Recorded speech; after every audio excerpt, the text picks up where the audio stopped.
Hello everyone, আসসালামু আলাইকুম। সবাই কেমন আছেন? আশা করছি সবাই ভালো আছেন, আমিও ভালো আছি। আজকে আমাদের বাসায় অনেক রকমের পিঠা বানানো হবে, তো এই জন্য ভাবলাম যে একটু ভিডিও করি। আর প্রতি বছর শীত আসলেই তো নানা রকম পিঠা বানানো হয়, কিন্তু কখনো ভিডিও করা হয়নি, তবে ভাবলাম যে এবার ভিডিওটা করে নিই। শীত বলতে যেন পিঠার উৎসব এমন কিছুই মনে হয় যে শীত আসলে পিঠা খেতেই হবে, কারণ শীতের সময় পিঠা না খেলে কেন জানি অপূর্ণ অপূর্ণ থেকে যায়।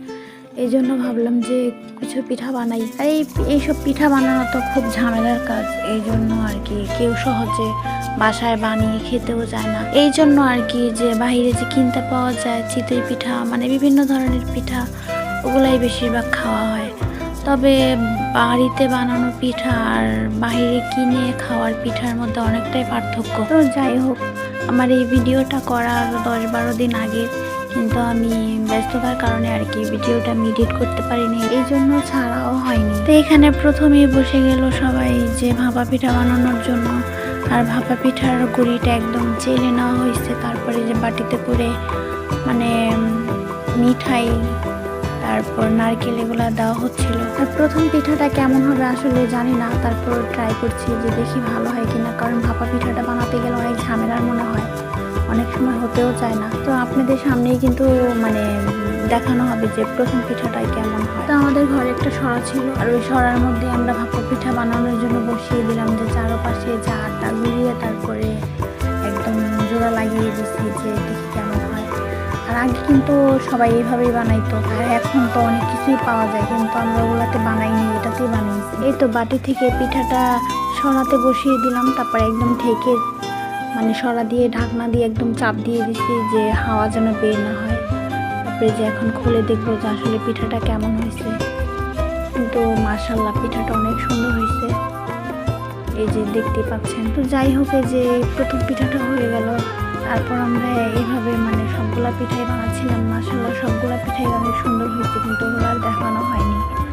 আর এই যে এখানে তেলের পিঠা বানানোর জন্য যে গোলাটা থাকে ওটা গুলিয়ে নেওয়া হচ্ছে, মানে গুড়ের যে মিশ্রণটা আছে ওটা আগে চুলাতে গুলিয়ে তারপরে আটাতে আর কি চালের গুঁড়াতে আর কি অ্যাড করা হয়েছে। তারপরে যে এখানে আমি বানাচ্ছিলাম তেলের পিঠাটা।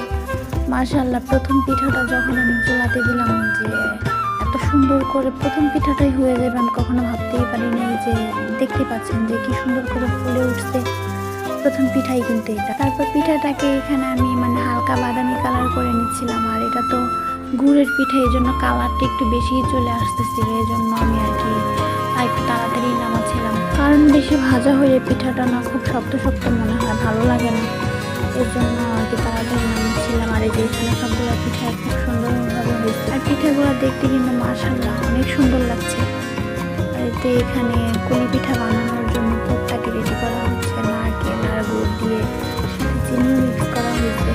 আর এখানে তিল ছিল, এটাকে তিলের পিঠাই বলা হয়, তিলের কুলি পিঠা। তো সব কিছু দিয়ে যখন পুরটা রেডি হয়ে গেলো, তারপরে এখানে রুটি বানানোর জন্য আটা সিদ্ধ করে তারপরে এখানে রুটি বানা হচ্ছে। আর এই তো এখানে আমি রুটিগুলো বেলছিলাম, আমি বেলে বেলে দিচ্ছি, আর আরেক জায়গাতে আমার বড় আপু যে পুর দিয়ে তারপর পিঠা কাটা হচ্ছে। বাড়িতে বানানো একটা ভালো কি যে মনের মতো ইচ্ছা মতো পুর টুর দিয়ে একদম ভালো করে বেশি করে দিয়ে তারপর পিঠা বানিয়ে খাওয়া যায়। আর বাইরে যেটা আমরা খাই সেটা তো অস্বাস্থ্যকর, আর ভিতরে বেশি একটা পুরো থাকে না, আর বেশি ভালোও লাগে না। তারপরে কি করবো, মাঝে মাঝে কিনে খেতে হয়, ভালো লাগে। তো যাই হোক, এভাবে সবগুলা পিঠা আর কি বানানো হচ্ছে, আর সবগুলা পিঠাই খুব সুন্দর হচ্ছিল। আর এই পাশে তো যে পাটিসাপলা পিঠা বানানোর জন্য এখানে একটা প্যানের মধ্যে আমি একটু তেল দিয়ে তারপরে এখানে আমি দিয়ে দিচ্ছিলাম। আর ভাপা পিঠা, পাটিসাপলা পিঠা, আর হইলো যে চিতই পিঠা, আমার কেন জানি মনে হয় এই যে 3 রকমের পিঠাটা না এটা বেশি ঢং করে, যে মাঝে মাঝে হইতে চায় আবার মাঝে মাঝে হইতে চায় না, খুবই বিরক্ত লাগে। মাঝে মাঝে দেখা যায় যে একদম পারফেক্ট হয়, আবার কখনো যে দেখা যায় সবকিছু ঠিক আছে তারপরও পারফেক্ট হয় না। আমি পাটিসাপলা পিঠাগুলো এতক্ষণ খুব ভালোই বানাইতে পারছি, তারপরে যেই নিয়ে একটু ভিডিও করতে নিছি ঢং শুরু হয়ে গেছে, একটা না একটা প্রবলেম হইতেই থাকে। তো দেখেন আমি পাটিসাপলা পিঠাগুলো বানিয়ে নিছি, কি আর করবো, এইভাবে পাটিসাপলা পিঠাগুলো বানিয়ে নিছি। যাই হোক, আমার ভিডিওটা আজকে এই পর্যন্ত। সবাই ভালো লাগলে অবশ্যই লাইক, কমেন্ট এন্ড শেয়ার করবেন। আল্লাহ হাফেজ।